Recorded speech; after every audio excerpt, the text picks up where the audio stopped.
क्या आप लोग ये जानना चाहते हैं कि पेपर पोस्टपोन्ड हुए हैं तो उसकी रीज़न क्या है? कुछ इलाकों में पोस्टपोन्ड हुए हैं, ओवरऑल पंजाब में पूरे पोस्टपोन्ड हुए हैं, या अब न्यू डेट्स क्या होंगी इलामा इकबाल ओपन यूनिवर्सिटी की? और क्या ये नोटिफिकेशन जो चल रहा है वो रियल है या नहीं, क्योंकि ऑफिशियल वेबसाइट पर अभी तक कोई इन्फॉर्मेशन पेपर पोस्टपोन्ड से रिलेटेड नहीं आई। तो बिस्मिल्लाहिर्रहमानिर्रहीम, अस्सलाम वालेकुम इंस्पेक्टर व्यूअर्स, उम्मीद है आप सब खैरियत से होंगे। पहली चीज़ है कि ये जो है ना नोटिफिकेशन अभी ऑलरेडी ग्रुप्स में शेयर हो रहा है, इसकी मैंने इन्वेस्टिगेशन की है तो जाके मुझे पता चला है कि ये नोटिफिकेशन लेट नाइट आया था, वेबसाइट को अभी अपडेट नहीं किया गया। तो नोटिफिकेशन रियल है, ठीक है। और नोटिफिकेशन का जो नंबर आया उसमें भी जो नंबर बिस्मिल्लाह कहना तो नहीं चाहिए 786 को, बट 786 लिखा हुआ है, यानी कि स्टूडेंट्स की दुआएं लग गई हैं, ठीक है। तो यहाँ इसलिए 786 आ रहा है। अच्छा, पेपर्स के जो डेट्स हैं ना वो चेंज हुई है। यकम से 13 जो सितंबर तक की डेट थी वो स्टूडेंट्स की आसानी के लिए, क्योंकि ज़्यादातर जो है रोड्स को ब्लॉक किया गया है, और जो रोड हैं वो ब्लास्ट भी ये किया गए हैं ताकि जो फ्लड है उस सिचुएशन को कंट्रोल किया जा सके।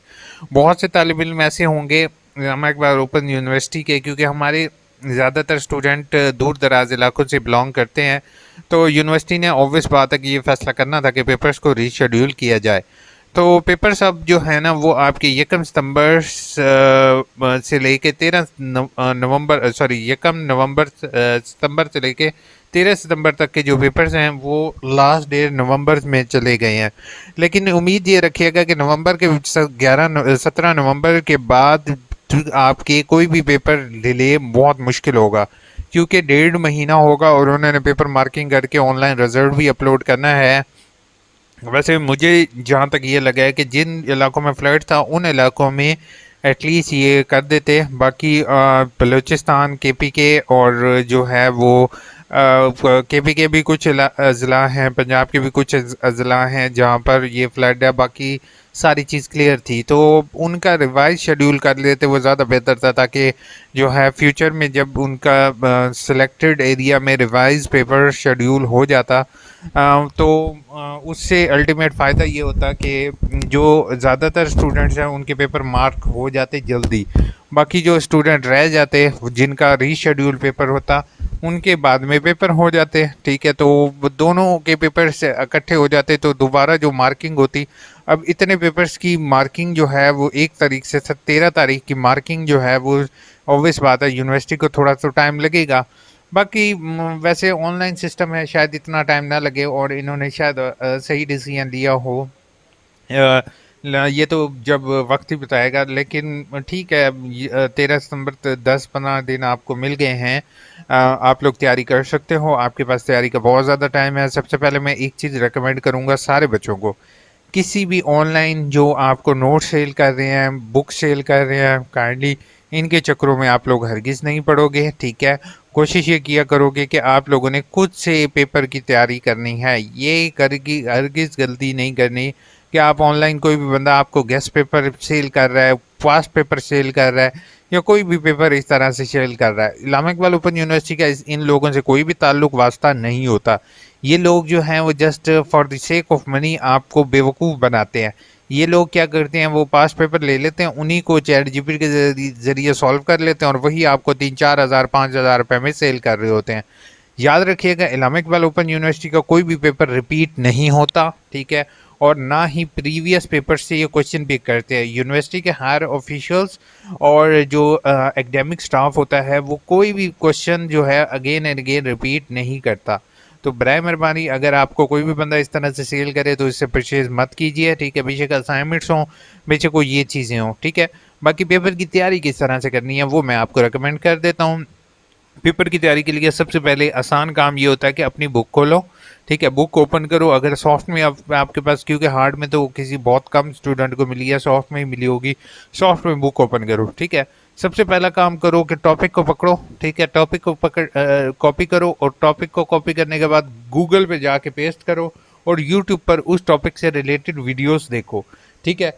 फिर उसके बाद आप टॉपिक को उठाओ, ठीक है। एक दफ़ा बुक को रीड करो, ठीक है। उसके बाद जो है उसी बुक को आप चैट जीपीटी में डालो और उससे कहो कि इसके मुझे इंपॉर्टेंट पॉइंट्स निकाल के दे दे, कौन कौन से इंपॉर्टेंट पॉइंट्स हो, इंपॉर्टेंट हेडिंग हो। मैं कर जैसे ये मेरे सामने किताब खुली हुई है, ठीक है। सबसे पहले आप लोग कोशिश ये करो, अपनी किताब ओपन करो, ठीक है। ये लिंक याद रखना, इसमें जो भी बुक है इसका यहाँ से क्यूआर कोड चेंज कर दोगे, आपकी वही बुक ओपन हो जाएगी।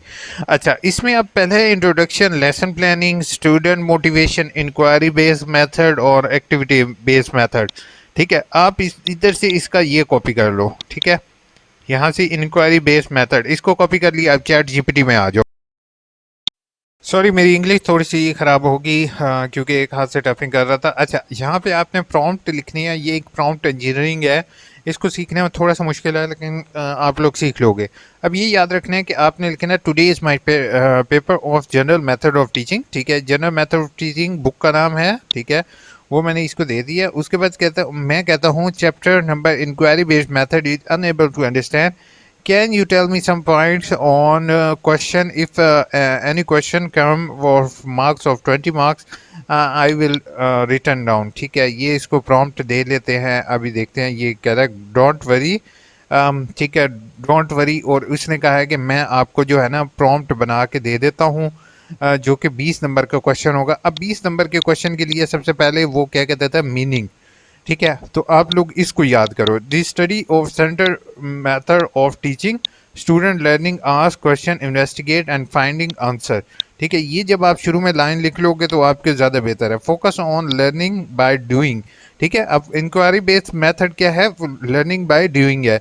अच्छा, अब इसमें स्टेप्स क्या है, अब स्टेप्स आपके पास टाइम नहीं है, टाइम शॉर्ट है, तो आपको ये स्टेप्स दे देता है।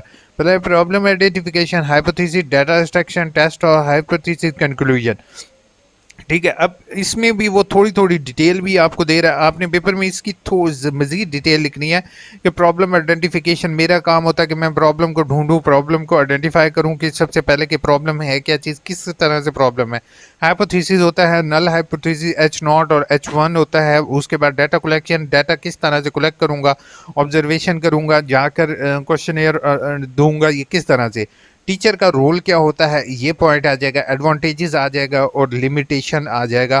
तो ये समझो ये पॉइंट्स हैं, तो आपके तकरीबन कोई भी सवाल आ जाता है इंक्वायरी बेस्ड मेथड से, तो आपका ये ही अगर आप लिख दोगे तो आप पास हो जाओगे, ठीक है। आपके अच्छे नंबर भी आ सकते हैं, ठीक है। तो ये जहन में रखना है आप लोगों ने। तो इस तरह से इंशाल्लाह आप तैयारी करोगे तो आप कभी भी फेल नहीं होगे। अच्छा, इसमें वालेकुम अस्सलाम, सर समी ने कहा है ऑब्जेक्शन की एप्लीकेशन कैसे लगानी है, काइंडली वीडियो बना दे। ऑब्जेक्शन की मैंने ऑलरेडी अपलोड किया हुआ है कि आपका ऑब्जेक्शन जो आएगा आप उस किस तरह से सॉल्व आउट कर सकते हैं। ऑलरेडी मेरी वीडियो अवेलेबल है। सर बीए के एडमिशन काइंडली इस दफ़ा न्यू एडमिशन वालों के लिए प्रॉपर वीडियो बना दे असाइनमेंट। ऐसे इसमें ना मैं आपको दुरानी आपको ये बुशरा मेरे ख्याल में आप सॉरी आपका नाम रीड नहीं कर पा रहा हूँ क्योंकि ज्वाइनिंग है और इतना टाइम नहीं होता। अच्छा, इसमें ना ऑलरेडी न्यू स्टूडेंट की वीडियो अवेलेबल है। असल में स्टूडेंट क्या करते हैं, लिंक पहला डिस्क्रिप्शन में मिल जाएगा, आप लोग जाके ना कोशिश ये किया करो वीडियोज़ के लिंक पर क्लिक करोगे, ठीक है। नए तलबा के लिए रहनुमाई 3 दिन पहले की ये मैंने वीडियो अपलोड की हुई है, तो वो बराए मेहरबानी ये देख लेंगे, आपके लिए आसानी होगी। स्प्रिंग के फर्स्ट सेमेस्टर से करो ना होगा बीएड फर्स्ट सेमेस्टर, जी बिल्कुल। फर्स्ट सेमेस्टर आप शुरू होगा फर्स्ट सेमेस्टर, मैं आपको गाइड कर देता हूँ, ठीक है। फर्स्ट सेमेस्टर के लिए आपने होम डिपार्टमेंट पर आना है, होम पर आना है, ठीक है। यहाँ से हमने क्लिक करना है एकेडमिक कैलेंडर को। अब ये याद रखना है कि जिन लोगों ने अभी सेमेस्टर पे किया है उनका जो सेमेस्टर स्टार्ट होगा वो 1 सितंबर से लेके 15 नवंबर तक स्टार्ट होगा। 16 नवंबर से लेकर 28 फरवरी तक और 1 मार्च से लेकर 30 अप्रैल तक उनके जो होंगे वो पेपर स्टार्ट होंगे, ठीक है। तो मतलब ये इस तरह से डेट्स आप लोग देख सकते हो। तो क्लियर हो गया होगा आपको। अब कहाँ गया यार चैट वाला ऑप्शन। उसके बाद स्प्रिंग फर्स्ट सेमेस्टर से शुरू होगा। अच्छा, उसके बाद प्लीज़ मुझे एडमिशन लेना है, यूनी वालों का नंबर सेंड कर दें। अच्छा, यूनी का नंबर जो है ना सहर, अगर अरशद आप अगर एडमिशन लेना है आप मुझे मेल कर सकते हो, अदरवाइज़ ये मेल्स आईडी अवेलेबल है, ये कॉन्टैक्ट नंबर अवेलेबल है, आप इनसे कॉन्टैक्ट कर सकते हैं। बाकी आप मुझे मेल कर सकते हैं, मैं कहता हूँ तो मैं आपका एडमिशन कर देता हूँ, प्लीज़ मुझे एडमिशन ले। अच्छा, उसके बाद अलीजे ने भी अलीजे का कमेंट का आंसर दे दिया। अच्छा, इसके बाद अलीजे का सर आपका नंबर चाहिए, हैदराबाद बोर्ड से मैट्रिक की वेरिफिकेशन कराइए। आप ऐसा करें, मुझे ना मेल करें, ठीक है। आपका भी सेम इशू मेरे वाला ही है, लेकिन मैं कोई अगर हेल्प कर सका तो कर दूंगा। लेकिन मेरी जो है ना आईबीसीसी से फ़िलहाल सही तरह से नहीं बन रही है, क्योंकि वो बच्चों को सही गाइड नहीं कर रहे हैं। सर मुझे जो है sir please new here does online exam conduct for overseas. नहीं, ओवरसीज़ के लिए ऑनलाइन होते हैं, लेकिन उसी में फ़ीस $300 होती है, तो वो $50 के करीब करीब होती है। तो पहला सेमेस्टर आपको $700 का पड़ेगा। अगर आप भर सकते हैं तो आपका एडमिशन हो जाएगा और ऑनलाइन पेपर हो जाएंगे। प्लीज़ रीचेकिंग पेपर का रिज़ल्ट कब तक अपडेट होगा? इसमें अप्रॉक्सीमेटली 1 डेढ़ महीना लग जाता है, सो यू शुड वेट। मेरा मार्क्स 41% है एडीपी के। मेरा एडमिशन हो जाएगा 5th में। जी बिल्कुल हो जाएगा, आप मुझे मेल करें ताकि मैं आपका एडमिशन करवा सकूं। उसके बाद सर बीएस का डाटा साइंसिस की फ़ीस 50,000 के करीब करीब है। एडीसी के रिज़ल्ट में अप्लाई किया 15 अगस्त है, मगर अभी तक कोई स्टेटस शो नहीं हुआ। कब तक शो होगा? अगर आपने 15 को अप्लाई किया है तो इनमें कम से कम 1 महीना भी मैंने लोगों को वेट करते हुए देखा है कि उनका स्टेटस शो हुआ है। तो आप वेट करो, पहले अपने क्रेडिट श्रेडिट चेक कर लो, देन जो है इंशाल्लाह आपका रिजल्ट आ जाएगा। होप तो वीडियो अच्छी लगी होगी। चैनल को सब्सक्राइब, वीडियो को लाइक करना नहीं भूलना, और बेस्ट ऑफ लक। पेपर आपके तो 10 दिन लेट हुए हैं, इंशाल्लाह आपके जो पेपर हैं ये नवंबर में होंगे। Take care.